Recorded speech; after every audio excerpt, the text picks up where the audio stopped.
Hello everyone, Rahul here again. I hope you are enjoying the lectures and I also hope that your preparation is going fine. Calculation. Percentage of Earth's surface partially and totally desert. One third of whole Earth is desert. That is surface of Earth. The highest active volcano is Ojos del Salado. This Ojos del Salado is in Chile. Chile-Argentina border, and it rises to 6887 meters. Very important. Highest active volcano of the world. It is in South America. I will show you here. See, are you able to see? This is Ojos del Salado. It is at border of Chile and Argentina. It is just 600 kilometers above the or north of the Mount Aconcagua. It is the highest peak outside of Asia. Mount Aconcagua is highest peak outside of Asia. Sorry. So southernmost active volcano, this is also important, is Mount Erebus. This is the southernmost active volcano, which is active. Active means which spews out lava still. Okay, and it is very probable that it will burst. Volcanic explosion will occur, and it is present at the southernmost end, which is near the Antarctica, or it is part of Antarctica only. Suppose this Mount Erebus is on Ross Island, which is part of Antarctica. See here, this whole region is Antarctica, and here we have Ross Island. And here in this Ross Island we have Mount Erebus. Very important. So Earth's one more fact to know is Earth's days are getting longer by 2 milliseconds every 100 years. It is actually 1.7 milliseconds per we generally consider it as 2 milliseconds per 100 years. Now number of Earths that can fit inside Uranus is 63. Important. Number of Earths that can fit inside Sun was, I just told you, 1.3 million.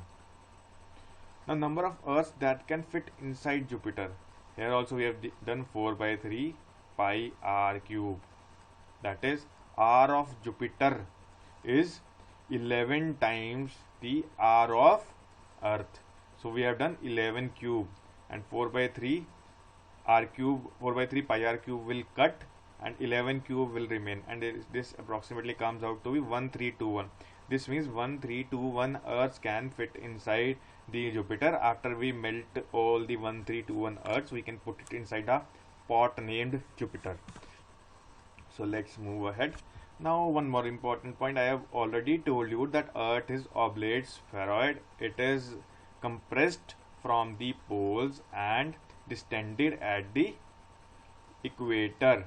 See, if it would not have extended due to centrifugal force at the equator, the Earth will be like this blue circle, completely perfectly spherical.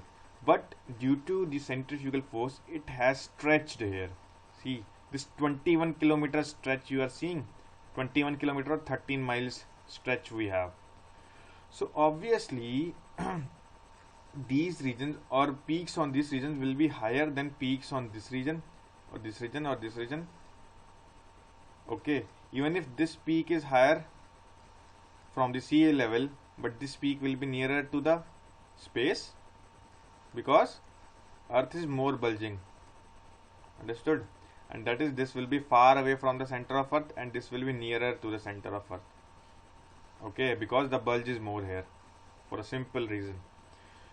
Now, and because of this reason only, people in Ecuador, Kenya, Tanzania and Indonesia are a bit closer to the moon. Obviously the moon is in the space, so these people who are on equator, these are closer to moon. Or even you can consider the people on the Indra point, they are closer to the moon in India.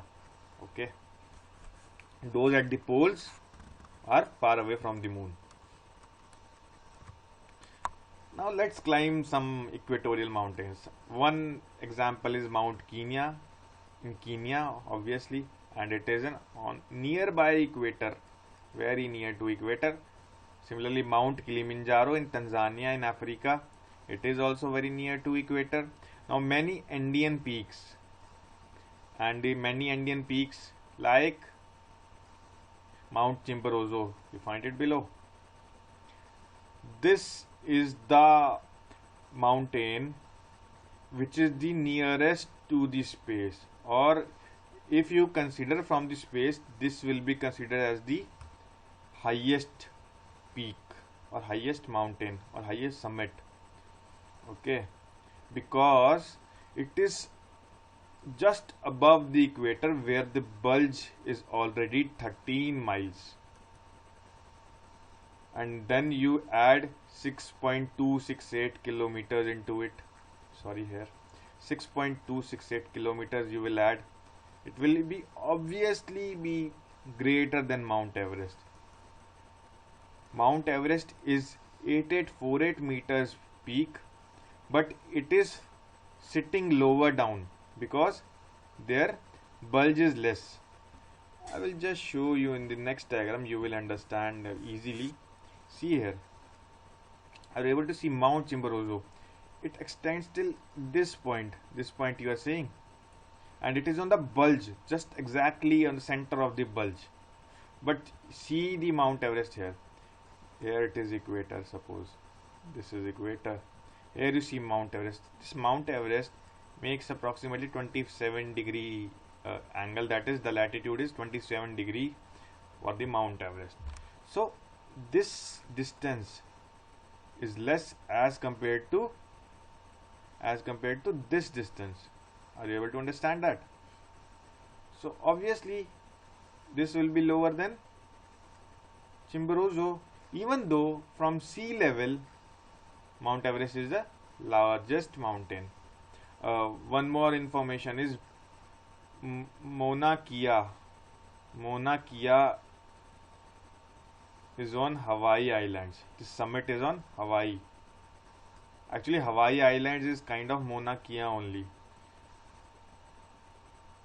This is very big mountain, much bigger than the Mount Everest, but most of it is immersed in the Pacific Ocean. So keep remembering that it is immersed in the Pacific. Otherwise, if it would have been on the continents, it would have been the biggest summit of the earth. So let's move ahead. Now some more facts about the earth. Antarctica is the coldest, you all know, windiest, highest and driest continent of earth. Obviously when heating doesn't occur, rains will not occur, it will be driest, it will be windiest because a very large or huge current moves below, and also the atmosphere there is chaotic. Similarly, some more important things I want to tell you is the islands which are nearer the continent are considered part of the continent. Okay, suppose Greenland, it is politically part of Europe because it is under Denmark. Denmark controls Greenland, so obviously Denmark is part of Europe, so Greenland is also part of Europe politically, but geographically it is part of North America, as do we have islands of Caribbean which are geographically part of North America. The Greenland is also part of North America, and Greenland is the largest island. Similarly, there are some islands group which are not considered part of any continent. For example, New Zealand, just near to Australia, it is not considered part of Australia. Hawaii, it is not considered part of North or South America. Similarly, French Polynesia, it is not considered part of Asia or Australia. It is actually considered inside Oceania region. Okay, so now moving ahead, some more important facts. Large parts of Canada has less gravity than the rest of the earth, please note in mind. And one more thing you should note is that North Magnetic Pole is nearby Canada's Hudson Bay. Canada at the top of Canada is Hudson, Hudson Bay. Near to it we have the North Magnetic Pole. The other fact is that 40% of Earth's land is in first 6 countries. That is the largest 6. Okay. The largest 6 would be Russia at the top, then Canada, USA, China, Brazil. One more is left. Which one can be fit here? Australia. So these six countries constitute 40% of Earth's land. Now one more thing is ants have colonized every continent except Antarctica. And some inhospitable islands. Ants are present everywhere. So it is ubiquitous, you can say. If the Earth didn't had moon, the day would have been 6 to 8 hours. This is very important because the moon affects the tides, and this causes friction with Earth, and which decreases its speed. But if it didn't, if the moon was not present, the gravitational pull would not have been there, the tides would not have occurred, and therefore the Earth will be rotating very fast and thus completing one rotation 6 to 8 hours. Okay, so thus we have 6 to 8 hours day. The Earth's magnetic field has been steadily weakening over the past 180 years over Brazil and Argentina, and we don't know the reason. The geologists have just started to research that why at some places on Earth we have weak magnetic field and why we have stronger one at other places. So there is ongoing decrease in the pH of the Earth's oceans. It is obvious because carbon dioxide is more in the atmosphere, which is a greenhouse gas. So carbon dioxide combines or dissolves in water in the form of precipitation also. It leads to formation of carbonic acid, which is acidic. It releases H plus ions, so which decreases pH. Okay. Now Earth is smoother than a billiard ball if both were of same size. Obviously, it is not so obvious actually. If you see the billiard ball in the electron microscope, you can easily find the zigzag surface, which will be much more distorted than the Earth.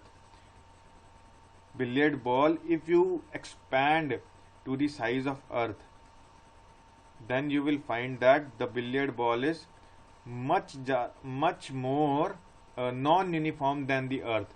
Suppose you see na Earth, you can say that Earth is like there are so deep oceans, there are so huge mountains, so it is not smooth surface. But if you see under the microscope, you can electron microscope especially at higher, very huge magnifications of lakhs of times, you can easily see that Earth is much more uniform. So let's move ahead. Venus and Mars don't have magnetic field. Remember it, it can be asked in exam. Moon also doesn't have magnetic field. Now Earth's diameter is 4 times of Moon's diameter. Now Earth's diameter is suppose 125,757. If you divide by 4, it will give you Moon's diameter. Similarly, Earth and Moon are about 30 Earth diameters far apart. Now Earth, what is the distance between Earth and Moon? These are 30 Earth diameter, 30 into 12757. This will come out to be 3,84,400 kilometers. Similarly, diameter of Sun is about 109 times the diameter of Earth.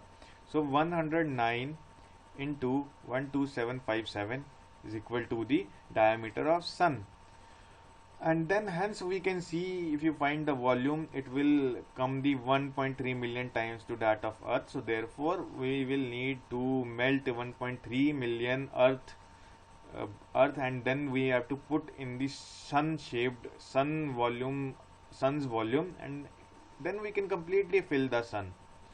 Now the distance between Sun and Earth is 107 times the diameter of Sun. So we have just calculated the diameter of Sun as 109 into 12757. Now multiply this by 107. This is the distance between Sun and Earth, and it will come out to be 1 astronomical unit, that is 150 million kilometer. Okay.